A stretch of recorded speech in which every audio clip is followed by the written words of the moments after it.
Well, hello again. It's Babci Lisa. And today we're going to read the book Harold and the Purple Crayon by Crockett Johnson. That's Harold, and there's his purple crayon.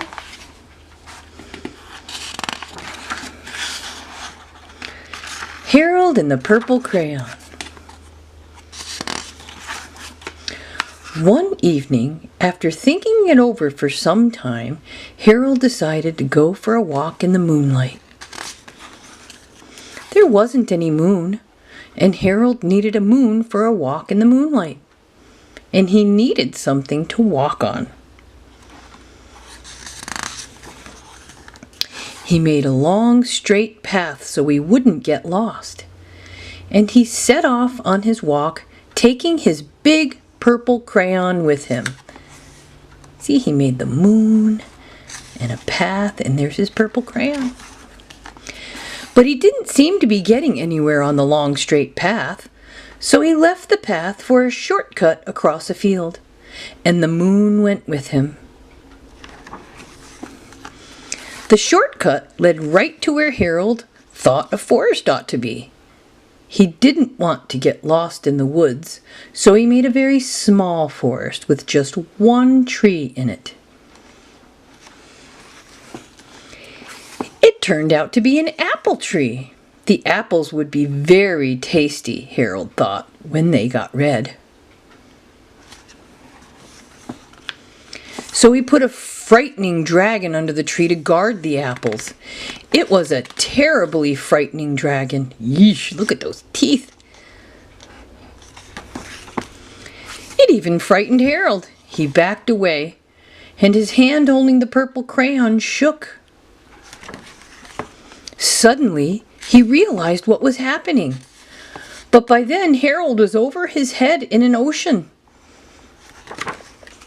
He came up thinking fast, and in no time he was climbing aboard a trim little boat. He quickly set sail, and the moon sailed along with him. After he had sailed long enough, Harold made land without much trouble. He stepped ashore on the beach, wondering where he was. The sandy beach reminded Harold of picnics, and thought of picnics made him hungry. So he laid out a nice, simple picnic lunch. There was nothing but pie. Wow, look at all those pies. But there were all 9 kinds of pie that Harold liked best. My favorite's pecan. When Harold finished his picnic, there was quite a lot left. He hated to see so much delicious pie go to waste. So Harold left a very hungry moose and a deserving little porcupine to finish it up. Look at that moose and the little porcupine. And there's the moon still. And off he went, looking for a hill to climb to see where he was. Harold knew that the higher up he went, the farther he could see. So he decided to make a hill into a mountain. If he went high enough, he thought, he could see the window of his bedroom. He was tired, and he felt he ought to be getting to bed. He hoped he could see his bedroom window from the top of the mountain. But as he looked down over the other side, he slipped. And there wasn't any other side of that mountain. He was falling in thin air. But luckily, he kept his wits and a purple crayon. He made a balloon and he grabbed onto it.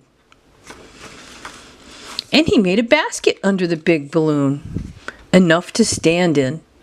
He had a fine view from the balloon, but he couldn't see his window.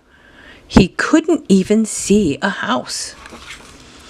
So he made a house with windows, and he landed the balloon on the grass in the front yard. None of the windows was his window.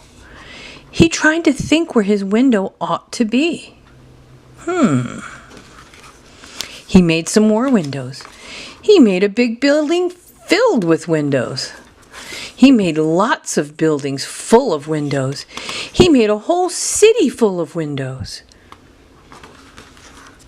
but none of the windows was his window. He couldn't think where it might be. He decided to ask a policeman. The policeman pointed the way Harold was going anyway, but Harold thanked him. And he walked along with the moon, wishing he was in his room and in bed. Then suddenly Harold remembered. He remembered where his bedroom window was. When there was a moon, it was always right around the moon. And then Harold made his bed. He got in it and he drew up his covers. The purple crayon dropped on the floor and Harold dropped off to sleep. Wow, that was a really good book. Harold and the Purple Crayon by Crockett Johnson. I'll see you next time. Babci Lisa loves you. Bye-bye.